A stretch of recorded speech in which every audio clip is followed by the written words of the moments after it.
Assalamualaikum warahmatullahi wabarakatuh. Subhanallah walhamdulillah wa la ilaha illallah wallahu akbar wa la hawla wa la quwwata illa billahil aliyyil azim. Allahumma salli ala sayyidina Muhammad wa ala ali sayyidina Muhammad, amma ba'du. Guru kita Habib Jamal bin Abdul Qadir Asgaf yang saya hormati, yang saya muliakan, guru kita semua Habib Muhammad Syarif Al-Habsyi, guru kita semua Romo Kiai Haji Mukhlisin Dawam, Romo Kiai Haji Aziz Maryanto, Romo Kiai Haji Bambang Eko Wardoyo, Suriah MBC NU Kecamatan Grogol, Bapak Camat alhamdulillah, Bapak dan Ramil alhamdulillah, atau Bapak Kapolsek juga yang mewakili, para pejabat, para teman-teman semuanya. Segala puja dan puji syukur kita haturkan kehadirat Allah yang telah mengumpulkan kita semua pada pagi hari ini dalam keadaan sehat walafiat. Salawat salam semoga dapat terus menerus kita ucapkan, yang kita tujukan kepada junjungan kita baginda Nabi Muhammad sallallahu alaihi wa alihi wasallam. Sebelum ngaji dimulai, insyaallah selapan yang akan datang kita akan kedatangan tamu istimewa, insyaallah Ustadz Ahmad Al-Habsyi yang sering di TV, ya. Insyaallah. Semoga jadwalnya orang meleset. Sebab jadwal sama beliau-beliau begitu itu meleset, ya. Biasanya begitu. Insyaallah. Nanti acaranya 2 kali. Malam Ahadnya tanggal berapa itu ya? Malam Ahadnya nanti insyaallah di rumah, minggunya pagi di sini. Insyaallah ada 2 acara. Semoga orang meleset, nanti H-7 nanti insyaallah dikabari lagi. Hadirin Bapak dan Ibu yang dimuliakan oleh Allah Subhanahu wa taala, salah satu sunnah di bulan Muharram adalah memperbanyak sedekah. Ciri khas ahlu sunnah wal jamaah adalah seperti orang bisnis, yaitu kita mempelajari waktu-waktu yang mustajabah, mempelajari tempat-tempat yang mustajabah, sehingga kita melakukan hal yang sama dengan nilai yang berbeda. Sedekah di bulan biasa dengan di bulan Ramadan tentu lebih hebat di bulan Ramadan. Sedekah di hari biasa, di bulan biasa dengan bulan Muharram tentu lebih hebat bulan Muharram. Bulan yang dimuliakan oleh Allah Subhanahu wa taala. Bulan Muharram hari-harinya mulia. Bulan Muharram bulannya mulia. Oleh karena itu salah satu sunnah baginda Nabi Muhammad sallallahu alaihi wasallam di bulan Muharram ini adalah memperbanyak sedekah. Pada kesempatan pagi hari ini mengutip salah satu kitab yang sangat populer, yaitu kitab Ihya Ulumuddin, karya seorang ulama besar bernama Imam Ghazali. Imam Ghazali dilahirkan tahun 450 Hijriah, wafat tahun 504 Hijriah. Usia beliau 54 tahun, tetapi karyanya sampai sekarang, bahkan sampai akhir zaman dikaji nggak bakal habis. Subhanallah. Ilmunya barakah, ilmunya manfaat. Pesantren di seluruh dunia mengkaji kitab-kitab beliau, Sirrul Asrar, Ihya Ulumuddin, Bidayatul Hidayah dan lain-lain, Masya Allah. Nah, di dalam kitab Ihya Ulumuddin diterangkan oleh Imam Ghazali ada adab-adab tatkala kita bersedekah. Ada aturannya, ada caranya, ada adabnya. Orang yang biasa pakai adab disebut orang yang beradab. Betul ya? Orang yang nggak pakai adab disebut biadab. Nah, betul. Orang yang sering pakai adab disebut orang yang beradab. Adab atau sopan santun tatkala kita bersedekah, yang pertama kata Imam Ghazali adalah mengetahui tujuan daripada sedekah itu sendiri. Sebagaimana kita tahu, pernah kita kaji di majelis yang sama, sedekah itu ada yang sedekah wajib, zakat mal, zakat fitrah, zakat tijarah, itu sedekah yang wajib. Di sisi lain ada sedekah sunnah, sedekah infak dan lain-lain. Nah, keduanya ada adabnya. Yang pertama adalah mengetahui tujuan daripada sedekah itu sendiri. Apa tujuannya? Di antaranya menurut Imam Ghazali, tujuan daripada sedekah adalah membuktikan cinta kita kepada Allah Subhanahu wa taala. Seorang laki-laki yang cinta kepada perempuan tidak sekedar mengucapkan I love you, tidak sekedar itu. Okay. Tidak sekedar mengatakan bu aini, tidak sekedar niku. Ya. Kalau cuman I love you mah gampang, ngucap ngoten sedina ping 1000 iso. Nggih. Tapi perlu pembuktian cinta yang lebih jauh daripada itu. Apa? Ulang tahun kirimi hadiah. Oh subhanallah. Nggih. Ulang tahun, masa ulang tahun ibu bojone lali niku ora nak untuk pilah mindalik to nggih. Terus meleh napa meleh pas hari-hari ulang tahun pernikahan, ulang tahun napa kelahiran, hari-hari momen-momen gembira selalu diingat-ingat bukti cinta kepada pasangannya. Sedangkan bukti cinta kita kepada Allah Subhanahu wa taala di antaranya adalah dengan bersedekah. Tatkala Allah Subhanahu wa taala berfirman dalam surah At-Taubah ayat yang ke-111, Allah Subhanahu wa taala berfirman, Bismillahirrahmanirrahim. Innallaha astara minal mu'minina anfusahum wa amwalahum bi anna lahumul jannah. Sesungguhnya Allah Subhanahu wa taala telah memberi orang-orang yang beriman diri dan harta mereka dengan surganya Allah Subhanahu wa taala.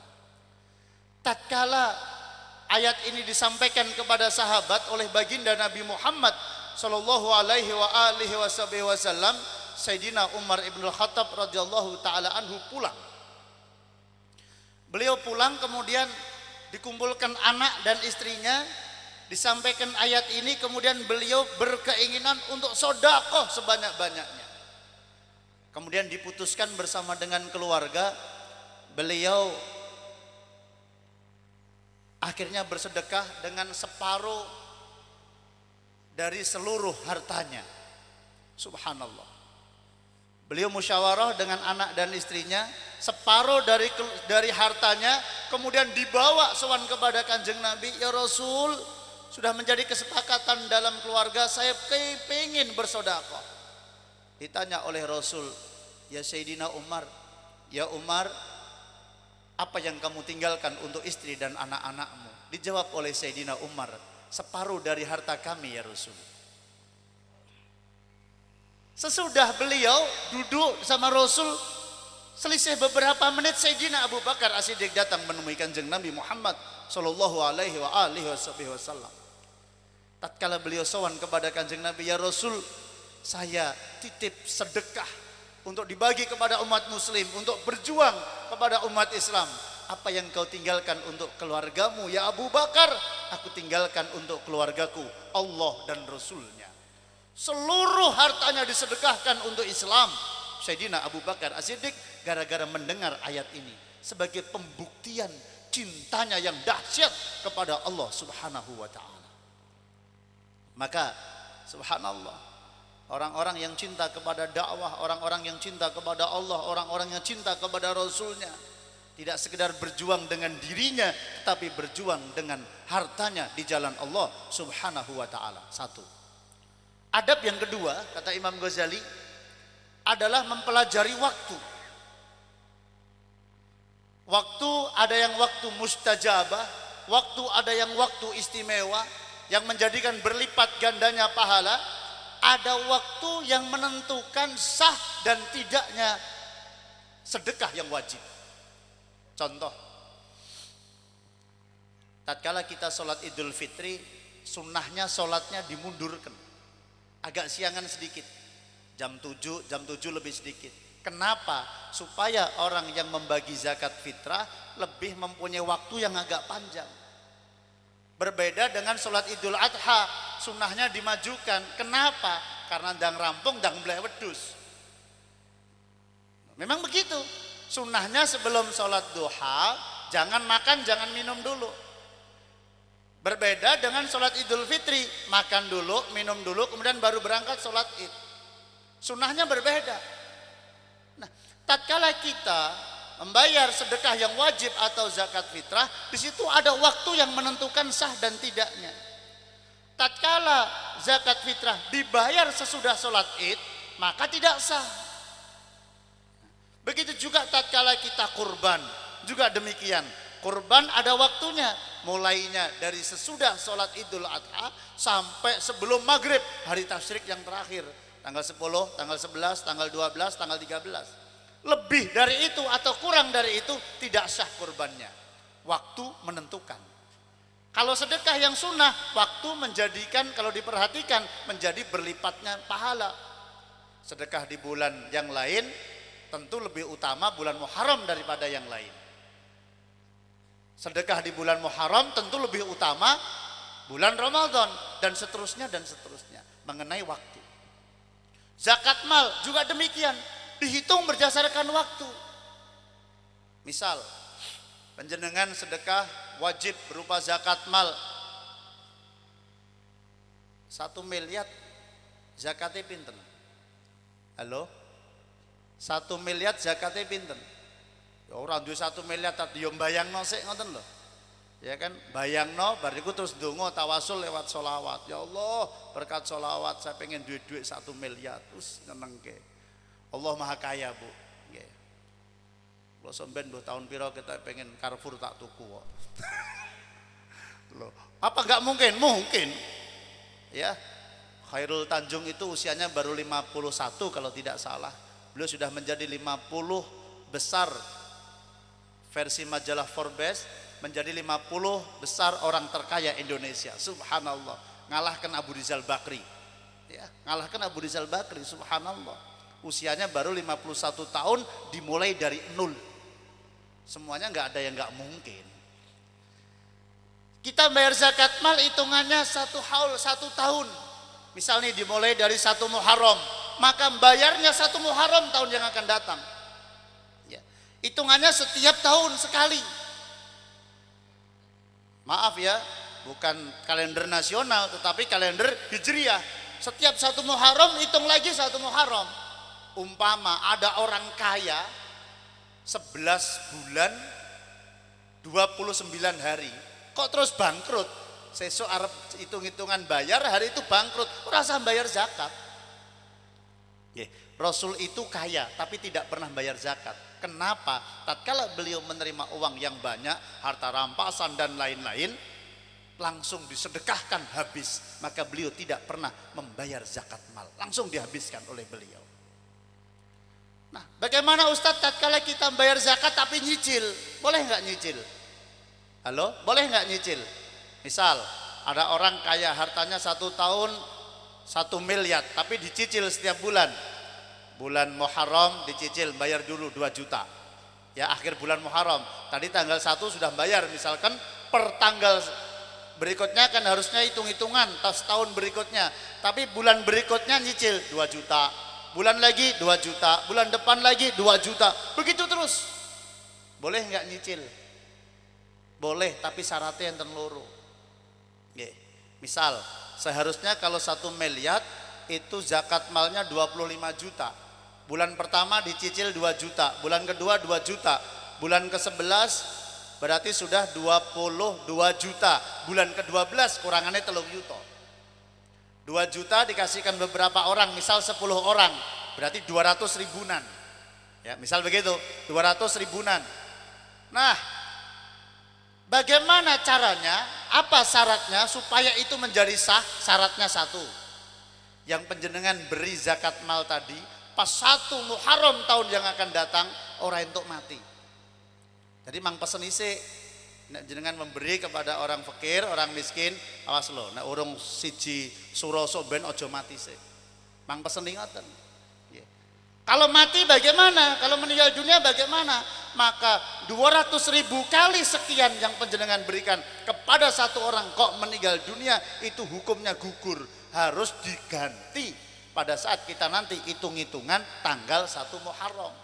Misal 200.000 diberikan kepada 1 orang, wes 11 bulan. 11 kali 200.000 berapa? 2.200.000. Orang ini bulan ke-11 meninggal. Pas mau hitung-hitungan meninggal, maka yang 2.200.000 dicorek, wajib ditukar 1 Muharram di tahun yang akan datang. Siji syaratnya.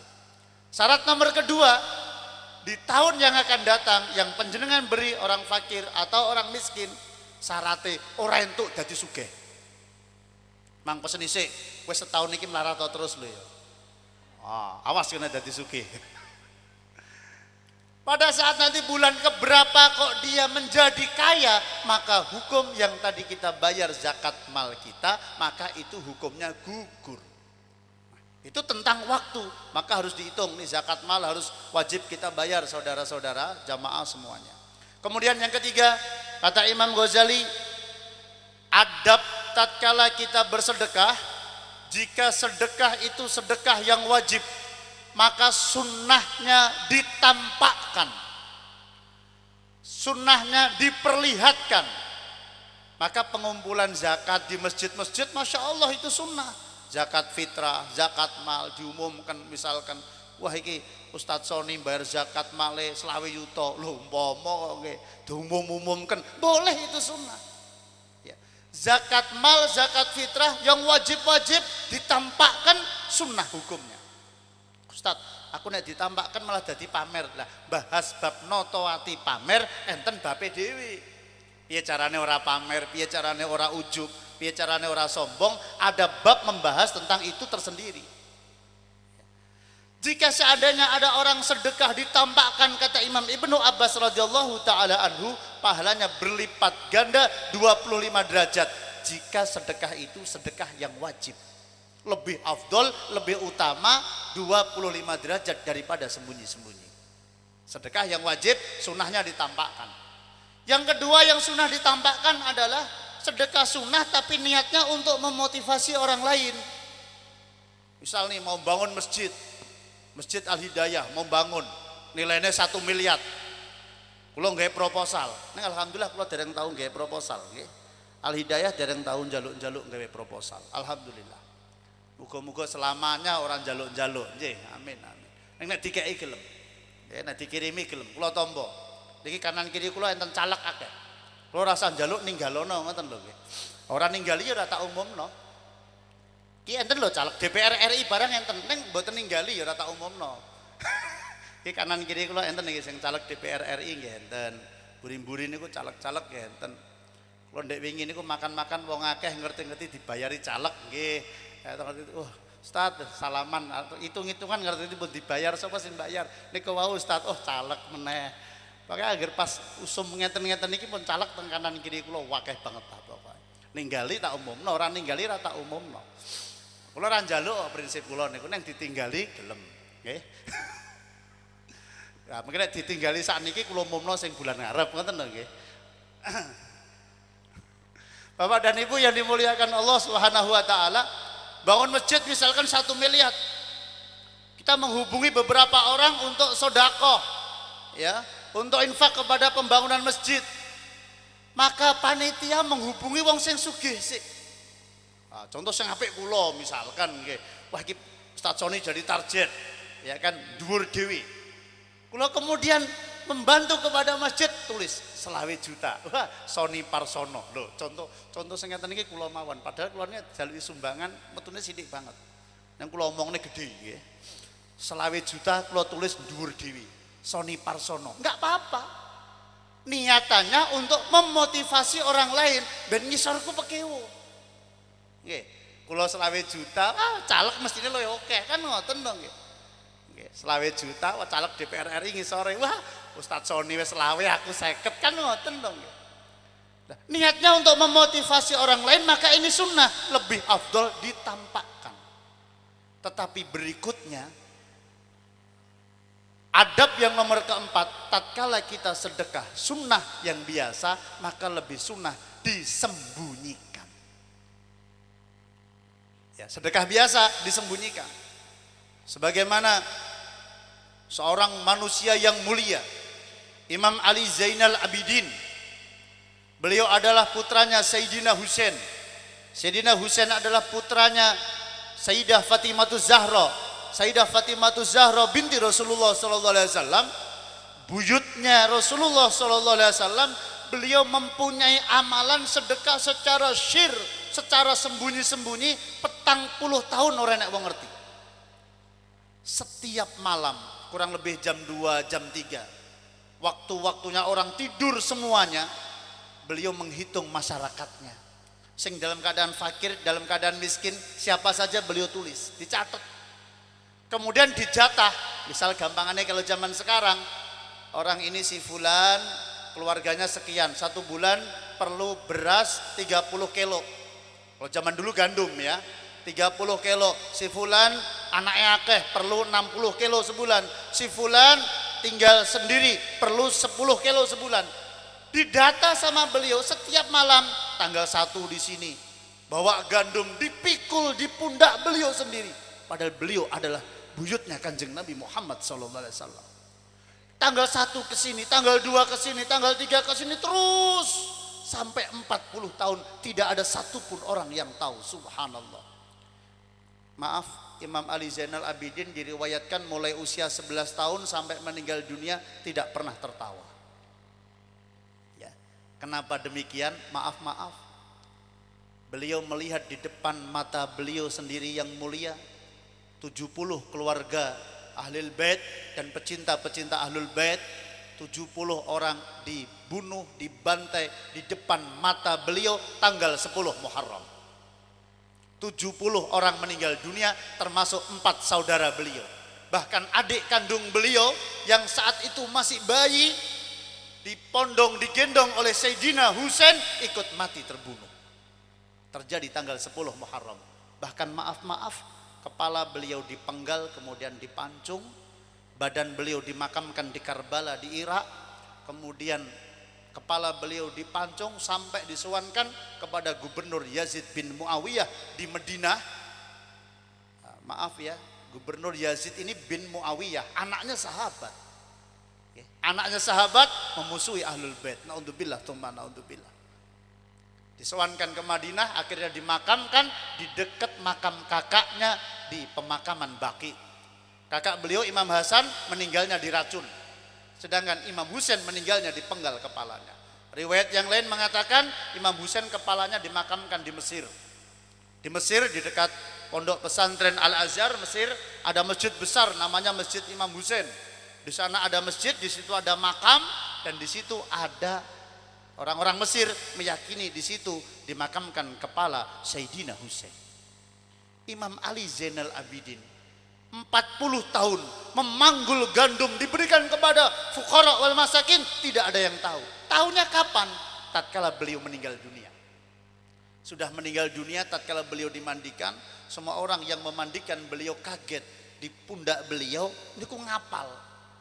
Kapalnya tebel banget, padahal tidak ada orang yang tahu kalau beliau itu mempunyai kebiasaan beliau memanggul apa-apa, gak ada yang tahu. Satu cirinya. Ciri yang kedua, laporan dari masyarakat, semuanya lapor, orang-orang fakir, orang-orang miskin. Sekarang sudah tidak ada lagi gandum di depan rumah saya setiap pagi. Sana laporan lagi, sana laporan lagi, semuanya laporan, setiap pagi tidak ada gandum di depan rumah saya.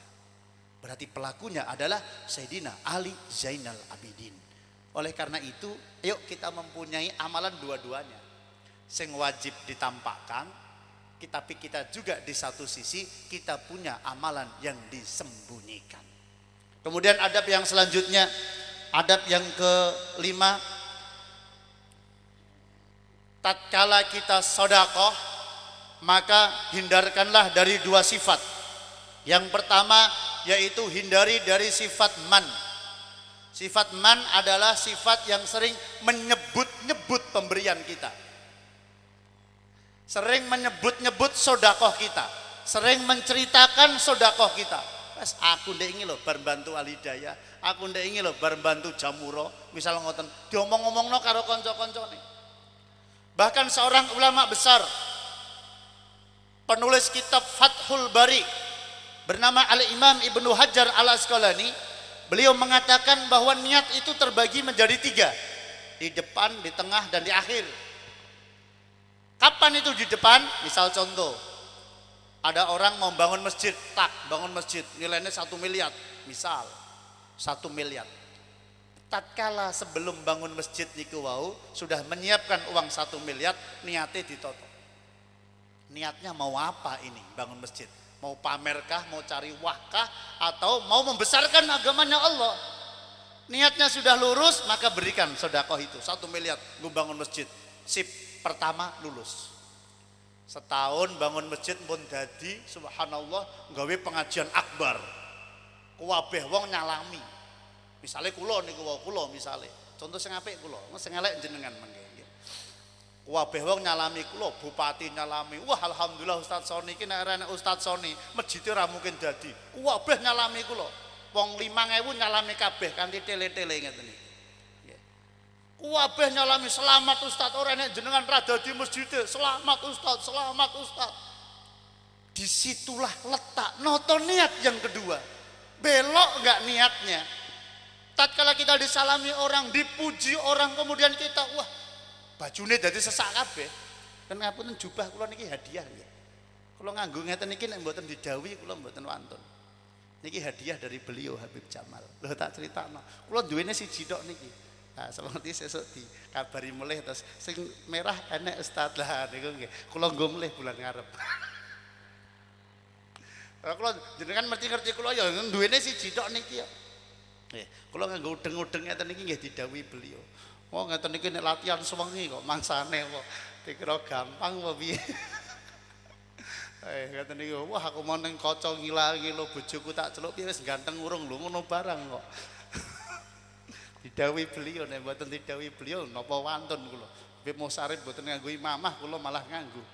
Tapi menawi teng Yaman niku wong dodol sopir-sopir mon nganggo ngeten iki. Nggih, sopir mon nganggo ngeten iki. Mun napa mawon wong dodol panganan ning pinggir dalan kaki lima nggih nganggo udeng-udeng ngeten iki. Nah, cuma nek wajah kula ketok rada pantes nang jenengan malah kaya tukang sulap. Iki mboten ngenyek nggih, cuma ngomong apa enake. Bapak dan Ibu yang dimuliakan Allah, niat yang kedua tadi di tengah harus tetap lurus, jangan sampai belok gara-gara dipuji orang. Ya kan? Tatkala itu berhasil, alhamdulillah berhasil. Tahun demi tahun berjuang masjidnya jadi makmur, nopo-nopone makmur, jamaah banyak, pengajiannya makmur. Niki bangun masjid usia 30. Usia 80 tahun. 50 tahun wis dicatat malaikat pahala sedekah 1 miliar untuk Masjid Al Hidayah. Wis dicatat nama Ustadz Soni Parsono. Wah, Kanjeng Pangeran napa kula lali kula titel kula lali kula. Ya lali kula. Arep tak apalke iki sultane Pajang ya ora teko kok. Kalung kula mboten kula nggo nek teng mriku mawon nggih. Nah, wis 50 tahun dicatat oleh malaikat. Ngoten niku terus kumpul-kumpul karo kanca-kancane. Wis tuwa 80 tahun kumpul karo kanca. Kumpul karo putu, kumpul karo anak. Putuku, rungokno ya kupingmu. Masjid Al Hidayah kae ora gara-gara mbahmu, ora dadi. Ora gara-gara mbahmu jamaah ra mungkin makmur. Ora gara-gara mbahmu ora mungkin wong kampung kene salat kabeh. Lho wis arep mati lho dadak ngomong ngoten niku napa? Lho wonten lho wong model ngeten iki. Wis arep mati tuwa dadak ngomong ngoten napa? Hati-hati niku.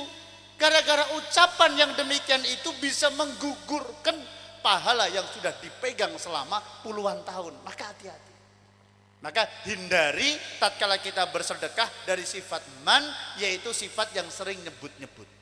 Yang kedua, hindari dari sifat ada. Napa niku? Mengucap dengan ucapan yang menyakitkan. Wah, karepe jane ya bantu wong. Tapi nyuwun ngapunten sing ra nguwati iki ngundat-undate iki lho, Pak. Ketok kowe ndek ben tak bantu, oh dadi apa kowe? Enten mboten wong model ngoten niku. Kathah. Kowe nek ora dadi pegaweku sik keleleran kowe ning perapatan. Ya kan? Loh, ini tidak sekedar menggugurkan pahala malah iso minus, Pak. Ya kan? Kalau man itu menggugurkan pahala iso dadi nol. Ya kan? Iso dadi nol. Tapi kalau sifat yang kedua ini malah iso dadi minus. Selain ngundat-undat, selain seling menyebut-nyebut, bahkan ditambahi kata-katanya pedas pedes menyakitkan kepada orang yang diberi. Naudzubillah tsumma naudzubillah. Kowe sapa? Kowe ndek ben sapa? Ra melu aku. Sek tele-tele kowe. Ngoten niku langsung tek ngeneki hati, Pak. Jadi oleh karena itu hindari dari sifat yang seperti itu, tidak sekedar menggugurkan pahala, malah entuke dosa. Kemudian yang keenam, adab yang selanjutnya adalah anggaplah pemberian kita, sedekah kita yang wajib maupun yang sunnah, andai sudah besar, andai sudah luar biasa, tapi kita kepada Allah mengaku bahwa sedekah kita masih sangat sedikit. Ya Allah, jane wis sak miliar niki sedekah. Kula kok urung iso akeh banget nggih. Kula kok isih kalah karo si fulan, kalah karo si fulan. Niki wis sak miliar jane sedekah.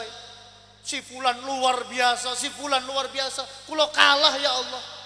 Kenapa demikian? Menurut Imam Ghazali, barang siapa menganggap sedekahnya yang besar tadi kepada Allah ngaku wis gede, merasa bahwa besar, maka digambarkan seperti perang Hunain. Sedangkan orang yang sedekah sedikit tetapi ikhlasnya luar biasa, maka digambarkan sebagaimana perang Badar. Perang Badar itu bagaimana toh? Perang Badar itu 300 orang, musuh 1000 orang lebih, dimenangkan kaum muslim. Wong muslim 300 sekian, musuhnya 3 kali lipat, 4 kali lipat, tetapi orang muslim menang. Sebaliknya perang Hunain, saat itu pasukan Islam lebih dari 10.000 orang do kemaki. Awong Badar we 3 kali lipat kita menang kok. Perang Hunain 10.000 orang, musuhnya cuma 1.000 orang lebih sedikit. Umat Islam dikalahkan oleh Allah Subhanahu wa taala gara-gara rondo kemaki. Ya, niku sahabat to nggih. Wah, perang Badar we kita dibantu Allah kok. Apa meneh iki zaman umat sudah kaya ngeten iki. Ini kadang kelakuannya wong sugih ngoten niku, Pak. Kaya wis ra butuh Gusti Allah. Haji rasa ngomong panggilan Allah, duwe duit iso mangkat. Lho, niku rak kemaki to niku. Nggih, niku rak wis kurang ajar to. Kaya ora butuh Gusti Allah. Haji ora usah ngomong panggilannya Allah, duwe duit mangkat. Nuwun ngapunten. Betapa banyak orang sudah bayar enggak jadi berangkat haji. Betapa banyak orang sing meneng tok, ngerti-ngerti iso mangkat haji. Contohnya sapa? Sekjene Al Hidayah. Bar mulih kok haji niki wae mestine mengke ndonga. Nggih, bar mulih saka haji. Subhanallah, ngerti-ngerti didaftarno haji dibayari pemerintah. Kula ora dibayari, malah sekjene Al Hidayah sing dibayari kok. Bapak dan Ibu yang dimuliakan Allah, sekali lagi yang keenam, perhatikan supaya sedekah yang kita bayarkan, yang wajib, sedekah yang kita keluarkan kepada Allah ngakune masih sidik. Ya Allah, sedekah kula sidik. Saya tidak seperti si fulan yang besar. Kula kalah ya Allah. Niku adab yang nomor 6. Adab yang selanjutnya, yang ketujuh, gunakanlah harta tatkala kita sedekah dengan harta yang paling baik. Misal orang bayar zakat fitrah, panjenengan lihat selama setahun makannya panjenengan niku berasnya beras napa mawon. Oh, pernah makan beras raskin sing sekilo 4.000. Pernah rondo pas duwe duit pernah tuku sing 7.000 sekilo. Pas duwe duitnya akeh pernah sing 11.000 sekilo. Kadang kan ngoten niku nggih, orang kan ngoten. Nah, pas bayar zakat fitrah, maka sunnahnya yang paling afdol, yang paling utama, panjenengan kudu bayar sing nganggo beras sing 11.000 niku wae. Podo-podo 2,5 kilo tapi mengeluarkan yang lebih bagus. Jenengan nyemplungi kotak, dudut kotak sret, enek dhuwit 2.000-an 2 lembar. Siji letek wis kumel letek ngono. Ya, bahkan gambare ketoke wis ilang. Misale gambar pati murah pedange wis ilang lah. Sebab saking leteke nggih. Nah, sing siji anyar gres, bagus. Ya kan? Ini biasanya Habib Jamal ngendum duit kok mboten ngendum nggih. Gitu nggih. Kula biasane nggih entuk bagian 2.000. Kula ndonga nek diparingi Habib Jamal, paringi Habib sik 2.000 Bib dadi 2 miliar. Kula ngoten niku tok. Lho nggih to nggih. Nyuwun pangapunten, bekas air wudhunya Rasul dipakai rebutan. Rambut Rasul dipakai rebutan. Semua orang menginginkan pemberian baginda Nabi Muhammad SAW. Bahkan ibunda Ali bin Abi Thalib tatkala meninggal dunia, Rasul ziarah, Rasul melepas surbannya, kemudian ditutupkan kepada jenazah Ibunda Ali bin Abi Thalib. Apa yang terjadi? Semua sahabat mengatakan, andai saya yang meninggal dunia dan dikasih tutup surbannya baginda Nabi Muhammad sallallahu alaihi wasallam. Niku sahabat, Pak. Jadi sahabat niku mudeng berkah. Nggih, sahabat niku mudeng iki bekase sapa? Jangan apa nyepeleke sing kula nggo niki bekase Beb Jamal mangsamu. Halo? Kula niki nek diparingi beliau bekas kali anyar, kula pilih bekas. Lho, saestu lho niku lho. Nek sing anyar kula iso tuku dhewe. Ah nek bekas ngeten niki wah luar biasa. Mungkin bekas kula nggih jenengan nek butuh. Tapi sing wis elek banget, nek wis ora elek banget ra takekno. Duduk duit padha 2000-ne, ya kan? Pilih yang paling bagus. Padha 2000-ne, tapi sing anyar cemplungke kotak. Itu sunnah. Loh, ngoten lho nggih. Nilainya sama, tetapi kalau memberi, beri yang lebih bagus. Adab yang terakhir, yang nomor 8, yaitu tatkala kita bersedekah, maka pikirkan supaya sedekah itu bisa berlipat ganda walaupun nilainya sama. Loh, corone pripun? Satu, corone. Kata Imam Ghazali, berikan sedekah itu kepada orang yang ahli ibadah. Misal, contoh, panjenengan poso-poso tuku sarung siji regane 100.000 teng Butik Al Hidayah. Nggih. Butik Al Hidayah niku lho Pak ngarep Wisma Bogan Solo Baru.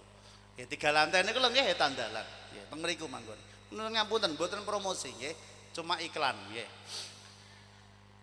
Beli sarung 100.000 harganya. Ini mau tak berikan kepada siapa? Ya kan? Dilihat ana wong fakir loro. Siji ahli ibadah, sing siji ra tau ning masjid. Di sini yang perapatan kok. Saiki yo nganyelke nang perapatan iki kadang yo nganggo sarung, nganggo kupluk ireng kok, Pak. Hah? Wong disidang divonis mati we yo nganggo baju takwa, Pak. Luar biasa nggih. Subhanallah, tatkala kita ada dua pilihan, satu diberikan kepada orang ahli ibadah, yang satu diberikan kepada orang yang tidak pernah ibadah. Maka nilai pahalanya besar mana? Tentu lebih berpahala diberikan kepada orang yang ahli ibadah. Tatkala sarung itu kita beri kepada orang yang ahli ibadah, orang yang ahli ibadah ini kemudian sholat di masjid, yang taklim pengajian, maka yang memberi mendapatkan bagiannya. Subhanallah. Ngoten niku lho. Bahkan Pak Imam Ghazali niku memberikan kiasan, memberikan contoh bahwa yang namanya berhubungan kali ibadah niku tidak yang sekedar misalkan pengajian ngeten niki nggih, tidak sekedar sing ceramah tok, sing gelari kloso ngeten niki untuk bagian. Ya kan relawan-relawan lu Masya Allah, insya Allah surgane nomor 1 niku. Tapi mosok ora pekewuh karo ustate ngoten lho nggih. Lha mereka jane wis kon mlebu surga terus malaikat, aku tak ngenteni Ustaz Soni. Lah ngoten to nggih. Wong ning donya wing awal mosok sampean mlebu surga kono nyelonong sik dhewe kan ya ora mungkin ngoten to. Sik DN jane Pak. Ya bagian glari klosone mlebune surga sik dhewe. Terus tenggon ngarep surga sik malaikat. Entenono sedelo ya, entenono sedelo. Aku rombongan iki nek Ustaz Soni rong mlebu, aku ora gelem mlebu. Lho, niku relawan ngoten niku. Wong mereka dong adeg-adeg ngenteni kula mlebu. Teng surga mengki nggih insyaallah ngoten niku. Bapak dan Ibu yang dimuliakan Allah Subhanahu wa taala, berikan kepada orang yang ahli ibadah. Imam Ghazali memberikan contoh begini. Ada seorang suami, pokoknya jam 10 kurang seperempat rampung. Mungkin kita qiyam terus doa, ya, terus kemudian kita pulang. Imam Ghazali menggambarkan ada seorang suami kemudian memerintahkan kepada istrinya, Bu, aku kepingin sedekah roti. Terus istrinya memerintahkan kepada pembantunya, pembantuku gawe no roti. Pembantu ini kan sebenarnya sudah digaji oleh juragannya, dia gawe roti. Kemudian istrinya kemudian menerima roti tadi, dia kan merintah kepada pembantu. Istrinya kemudian menyerahkan kepada suami, suaminya tadi disodakohkan. Yang dapat sodakoh, yang dapat pahala sodakoh, tidak hanya suaminya, tapi suami dapat, istrinya dapat, pembantunya dapat. Semua yang terlibat mendapatkan pahala. Imam Ghazali sampai koyok ngoten. Sing nomor 1. Nomor 2, berikan kepada orang alim sodakoh tersebut, maka pahalanya bisa berlipat ganda. Contoh misal, podo-podo nyuguhi akuwa, podo-podo nyuguhi akuwa, niki disuguhke karo jenengan, karo disuguhke karo Habib Jamal, pahalane beda Mas. Kenapa tuh lo jomeri lo ya jomeri. Lho nggih to nggih. Padha-padha nyuguhke kopi lah. Piye wong kopine enake cuma 3 gelas tok. Ah nggih to nggih. Habib Jamal, Habib Muh kula. Wong enake 3 tok. Sebab pahalane luwih akeh. Ngono lho critane iki ngono. To. Kopine enake 3 tok. Pahalanya berlipat ganda kepada diberikan orang alim. Diberikan kepada beliau kopi 1 gelas, teh 1 gelas, membuat beliau seger kemudian memimpin acara. Setiap ucapan, mauidhah, nasihat yang keluar dari lisan beliau yang memberikan kopi, yang membiayai kopi, semua dapat bagiannya. Subhanallah. Ini kalau diberikan kepada orang alim. Yang ketiga, ini dahsyat lagi. Syukur diberikan kepada orang ahli ibadah, tur alim. Oh Masya Allah. Sebab nopo enten kok wong ahli ibadah tapi ora pinter. Nggih. Tapi sebaliknya, wong niku enek sing jarkoni, ngomong tok, ya kan? Tapi ora tau nglakoni enten. Tapi nggih sae Pak, wong pinter ngomong, ngajak kebaikan niku nggih pun sae. Kadang ada ahli ibadah, koncone yasinan, yasinan, koncone tahlilan, tahlilan, koncone manakib, manakib, koncone maca ratib, melu maca ratib, tekoni dalile ndi? Ana, wis ngoten mawon ajarane Gus Karim kan. Dalile ndi? Ana. Enek tenan, enek. Ya ngoten mawon. Tenan enek, ngoten mawon. Lah ndi? Saya aku nek tekon lah ndi tak tekokke sik. Wong sing bagian ngapalke dalil niku ustaz, kiai, habaib niku bagian ngapal dalil. Nah, aku rung tak apalno. Usule terus aku nek ora ngerti dalile ya aja melu ngene. Mang jawab. Oke, Mas aku iki wong desa, Mas. Gaweanku iki macul. Aku nek mboyak terus aku iso nesu lho. Ah, ya toh. Pinter kuwi macul kowe nek kokean cerewet lah aku macul sirahmu ki iso pun ngoten mawon arep ngomong macul ndasmu aku ora penak enten Habib lho wong dodol mie ayam kok kon ngapalno dalil wong gaweane macul kok kon ngapalno dalil nggih gaweane nang sawah kok kon ngapalno dalil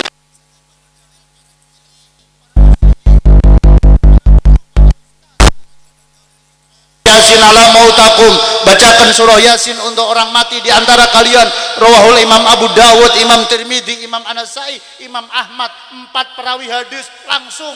Lah niku bagiane ustaz. Lha ngoten lho nggih, enten bagiane dhewe-dhewe. Jenengan apal dalil kabeh malah sida pengajian. Ya sebab wong niku enten panggonane dhewe-dhewe. Lah ngoten lho nggih, wong sugih ya kudu enek sebab niku dadekno wong syukur. Syukur niku panggonane nggih nggone wong sugih. Ya kan? Sabar nggone wong melarat. Lho ngoten lho, enten nggone dhewe-dhewe. Nek jenengan pinter agama kabeh, ustaz ya ora payu to.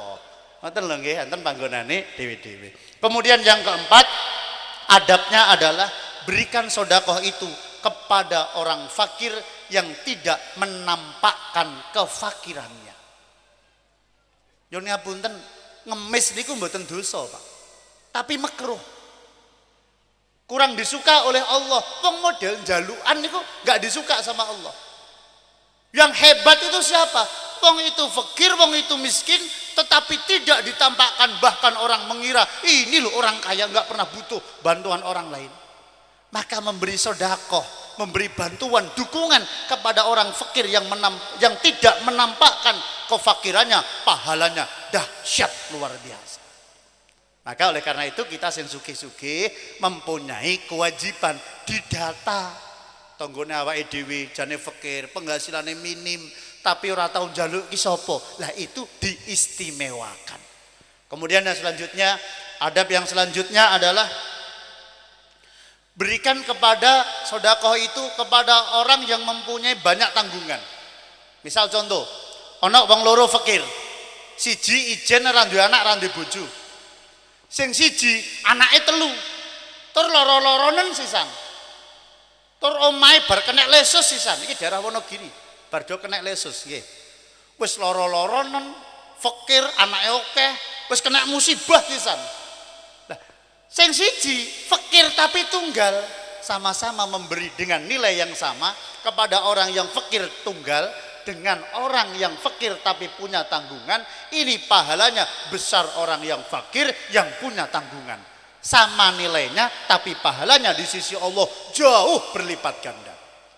Yang terakhir kata Imam Ghazali, supaya pahala kita jadi berlipat ganda, maka berikan sodakoh tersebut kepada keluarga yang lebih utama.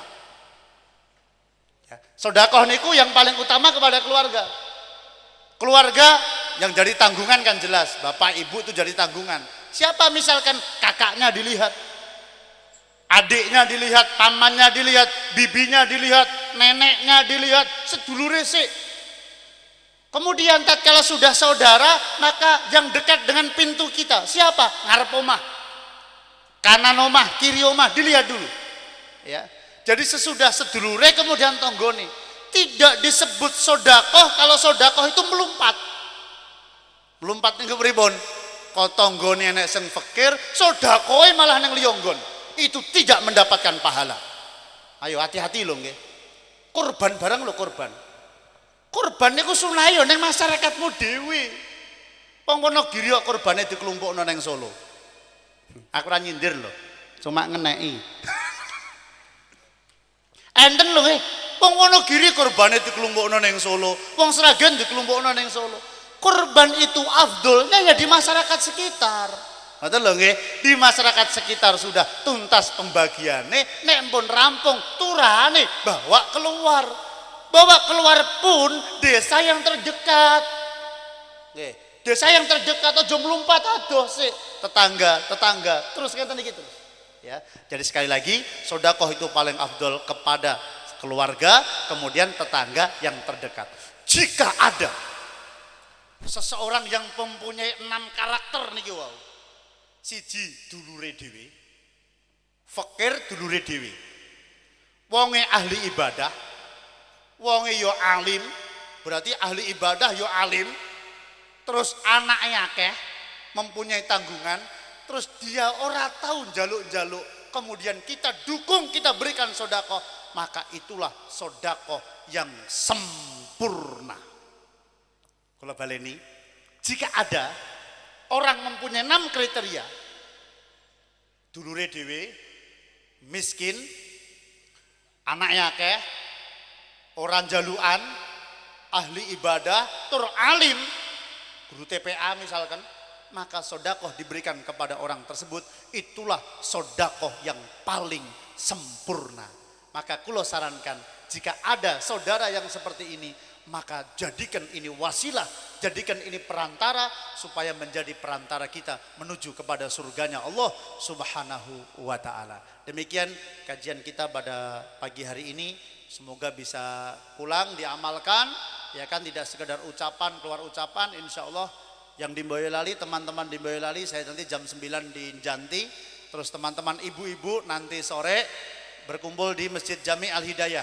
Kajiannya insya Allah membahas tentang sahabat-sahabat wanita pejuang Islam. Nanti siapa itu tokoh-tokoh kita. Lah sapa ae sahabate? Lah kula urung belajar. Mengke tak maca napa sik, lah seprapat jam mengke kula nggih ceramah engko sore. Nggih, insyaallah di Masjid Jami Al Hidayah ba'dal asar, kalau bisa asar di lokasi, baca berjanji, terus kemudian pengajian. Jangan pulang dulu, kita qiyam dipimpin oleh Habib Jamal dan Habib Muhammad Syarif. Dari saya ada kekurangan, mohon maaf yang sebesar-besarnya. Wal afu. Assalamualaikum warahmatullahi taala wabarakatuh.